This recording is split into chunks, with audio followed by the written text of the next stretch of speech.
오늘도 7월 11일 새날을 주신 하나님께 감사드립니다. 교회에서 정말로 중요한 일 중에 하나는 사람을 세우는 일입니다. 특히 항존 직분자, 이름하여 장로, 안수집사, 권사, 이 항존 직분자들을 세우는 일은 교회의 큰 농사입니다. 정말로 큰 농사입니다. 일꾼인 줄 알고 세웠는데 일감인 경우도 있습니다. 그거는 교회에 큰 아픔이 되고 시험이 될 수 있습니다. 바울은 오늘 디모데에게 감독의 기준을 명확히 제시합니다. 감독, 장로, 권사, 안수집사 같은 항전 직분자, 교회 중직자에 해당하는 사람입니다. 모든 직분자들이 스스로 돌아보아야 할 말씀입니다. 1절 말씀에 직분자의 명분이 있습니다. 직분자의 목적이라고도 할 수 있겠지요. 자, 1절 한번 읽어보겠습니다. 디모데전서 3장 1절입니다. 시작. 미쁘다 이 말이여 곧 사람이 감독의 직분을 얻으려 함은 선한 일을 사모하는 것이라 함이로다. 아멘. 감독의 직분, 중직을 얻으려 함은 선한 일을 사모함이라 그랬습니다. 직분자가 추구할 선한 일은 어떤 일일까요? 하나님의 일입니다. 하나님의 일을 하는 것입니다. 자기 일을 하려면은 일꾼일 경우보다 일감되기 쉽습니다. 교회 일꾼으로 세웠더니 교회 일감되면 정말로 교회를 힘들게 하는 거거든요. 보통 일감되는 사람들은 하나님의 일보다 자기 일에 관심이 많은 사람들입니다. 늘 교회는 하나님이 중심이 되고 하나님이 무엇을 원하시는가를 생각하셔야 합니다. 그래서 직분자는 다 같이 예수라면 어떻게 할 것인가? 그것을 늘 마음에 두셔야 됩니다. 무슨 일을 하려가다 예수님이라면 어떻게 하실까? 무슨 말을 좀 하려다가도 예수라면은 어떤 말을 하실까? 내가 막 성질이 나서 화를 좀 내려다가도 예수님이라면 과연 화를 내실까? 이게 생각이 정말로 중요합니다. 그래서 미국에서는 What would Jesus do? WWJD 운동이 많습니다. 예수라면 어떻게 하실까 하는 운동을 신앙인들이 하고 있습니다. 우리도 늘 예수라면 어떻게 하실까? 왜냐하면 직분자는 선한 일을 추구해야 되는데 그 선한 일은 하나님의 일이기 때문에 이 땅에 하나님의 아들로 오신 예수님께서는 과연 어떻게 하실까를 생각하신다면 아주 훌륭한 일꾼, 직분자가 될 수가 있다는 말입니다. 모든 직분자는 거기에 대한 사모함이 있어야 됩니다. 선한 일을 사모해야 된다는 말입니다.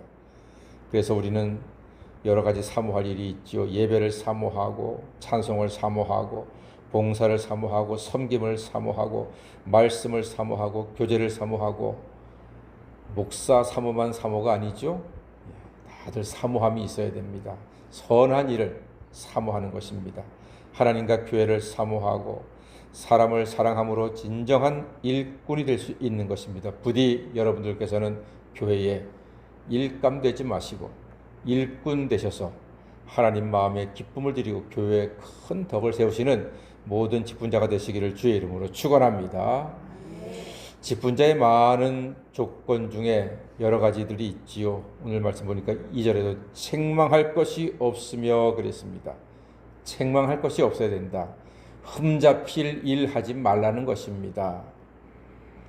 최근에 장관 후보자 한 분이 과거에 했던 일들이 드러나서 그게 큰 죄는 아니지만 좀 부도덕한 사람으로 창피를 당하고 있더라고요. 살면서 남한테 흠잡힐 일을 하지 않는 그런 분별력, 그런 의지, 결단력, 지혜와 명철이 필요한 것입니다. 그러기 위해서는 예수라면 어떻게 할 것인가?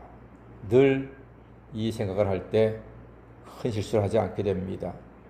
그리고 나머지 감독과 집사의 자격 요건들을 일반적으로 쭉 나열을 해놨습니다.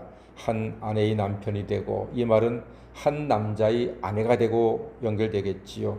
절제해야 되고 단정할 것이며 나그네 대접을 잘할 것이고 술 취하지 말고 구타하지 말고 관용하고 돈을 사랑하지 말고 집을 잘 다스리고 자녀 교육도 잘하고 등등, 이렇게 여러 가지 교회에 잘 맞는 일꾼들이 필요한 그런 성품들, 자질들을 나열하고 있습니다. 자, 그렇다면은 우리 크리스천 직분자라고 특정할 조건이 하나가 있습니다. 그게 바로 9절에 있는데, 깨끗한 양심의 믿음의 비밀을 가진 자라야 할지라. 이게 참 중요한 자격 요건이 됩니다.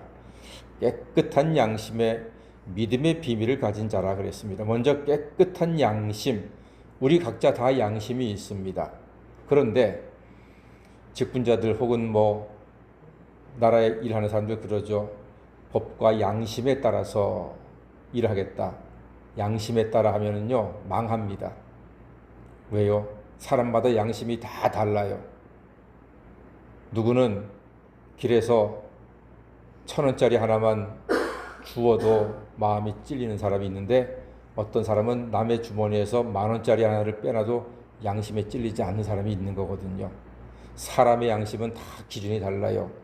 그래서 양심에 따라 삽니다. 그런 사람은 믿으시면 안 됩니다. 그 사람은 정말로 다른 사람에게 해를 끼칠 수가 있습니다. 전 몰랐는데 요즘 돼 보니까 그 말의 뜻을 알겠어요. 아, 사람이 양심에 따라 사는 사람은 믿으면 안 되겠다. 그럼 뭐에 따라 살아야 되겠습니까? 하나님 말씀에 따라야 하는 줄로 믿습니다. 절대적인 기준 하나님의 말씀입니다. 법도 다 달라요. 미국이 세계 최강국이라고 하지만 주마다 법이 달라요. 어떤 주에서는 어린아이 머리만 쓰다듬어도 성폭행죄로 끌려가는데 어떤 주에서는 안 그렇거든요. 법대로만 하는 것도 그게 최소한의 기준이지 절대적인 기준은 아닌 것입니다. 절대적인 기준은 오직 하나님의 말씀인 줄로 믿습니다. 그래서 예수라면 어떻게 할 것인가 늘 우리가 생각해야 됩니다. 양심에 따라 하는 말이 그게 좋은 것 같지만 결코 좋은 게 아니고요. 우리는 하나님의 말씀에 따라서, 깨끗한 양심은 하나님의 말씀을 따르는 마음이라고 할 수가 있습니다. 그리고 믿음의 비밀이 없다면 안 되겠지요. 믿음의 비밀이 꼭 있어야 합니다. 믿음의 비밀이 어떤 것일까요? 애기 엄마, 애기 아빠가 첫 아이 돌잔치 준비한다고 머리도 아침부터 분주하게 예쁘게 하고 옷도 잘 차려 입고 그리고 손님들 연락하고 돌잔치 집에 갔는데 그만 잠자는 아기를 놔두고 와버렸어. 그게 믿음의 비밀이 없는 직분자의 모습입니다. 정말로 중요한 것은 아기인데 잠자는 아기 집에 놔두고 돌잔치에 가버린 거예요. 그것은 결코 하나님께서 기뻐하실 모습은 아니지. 직분자는 믿음의 비밀을 마음속 깊이 놔둬야 합니다. 믿음의 비밀은 다른 게 아닙니다. 하나님께 세상을 창조하시고 그리고 죄인을 구원하기 위하여 독생자를 세상에 보내주셨고, 예수님은 나를 살리기 위해서 십자가에 죽으시고 부활하심으로 믿는 자들에게 죄사함과 영생을 주셨다고 하는 이 믿음의 비밀을 견고히 붙잡아야 할 줄로 믿습니다. 그러므로 나는 예수 안에서 예수와 함께 죄에 대하여는 죽고 예수와 함께 하나님에 대하여 살았음을 믿는 이 놀라운 믿음의 비밀을 늘 마음에 간직함으로 일감이 아닌 일꾼으로 교회의 덕이 되고 하나님께는 영광 돌리는 복되고 아름다운 삶을 사시는 성도가 되시기를 주의 이름으로 간절히 축원합니다. 아멘.